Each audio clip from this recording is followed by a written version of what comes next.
It was a cold night in Hopewell, New Jersey, when the Lindbergh nursery was discovered empty, and the world, for a time, stopped breathing.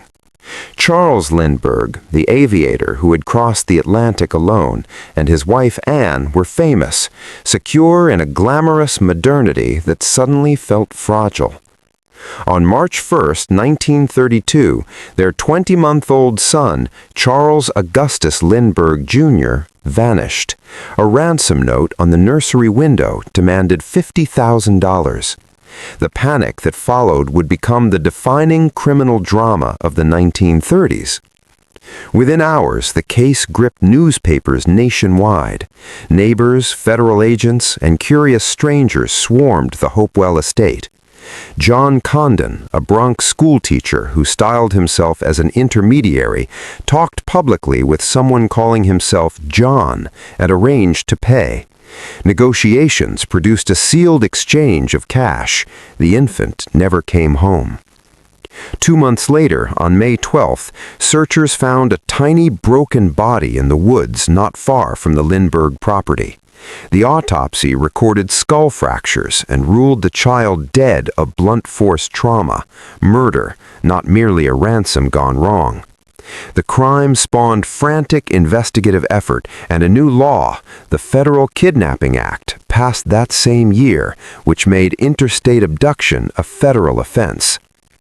Yet the central question, who did this, remained maddeningly slippery. In September 1934, police arrested Bruno Richard Hauptmann, a German immigrant and carpenter living on the outskirts of New York, after serial numbers on gold certificates from the ransom were traced to him.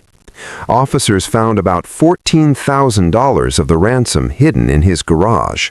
Witnesses, handwriting experts, and carpentry examiners testified that wood in a homemade ladder used in the abduction matched lumber from Hauptmann's home, and that his handwriting resembled the ransom notes.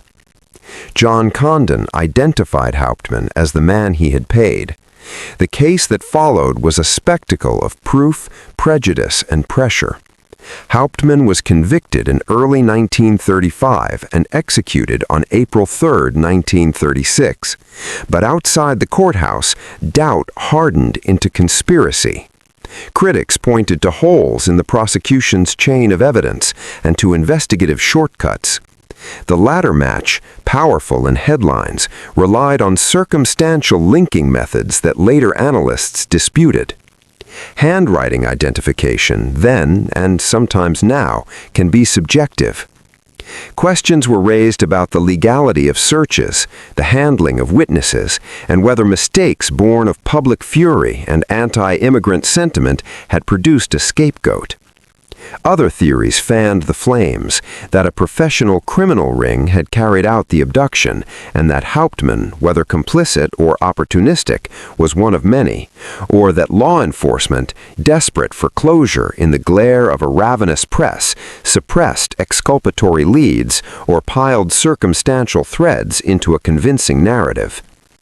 Some contemporaries argued Lindbergh himself had pressured authorities for a decisive outcome. Others speculated privately about the involvement of household staff or organized crime. Over the decades, books and journalists have revisited testimony, re-examined the physical evidence, and proposed alternate suspects, none universally convincing. What is indisputable is how the case changed America. A private grief became national obsession. A single night in Hopewell altered laws, careers, and lives. Hauptmann's conviction satisfied many citizens who wanted an ending. For others, it left an unresolved ache. The Lindbergh kidnapping remains a study in how fame, fear, and the machinery of justice interact under extreme public pressure. How certainty can be manufactured from circumstantial fragments, and how conspiracies, whether real or alleged, take root when the truth is both precious and perhaps too elusive to satisfy us all.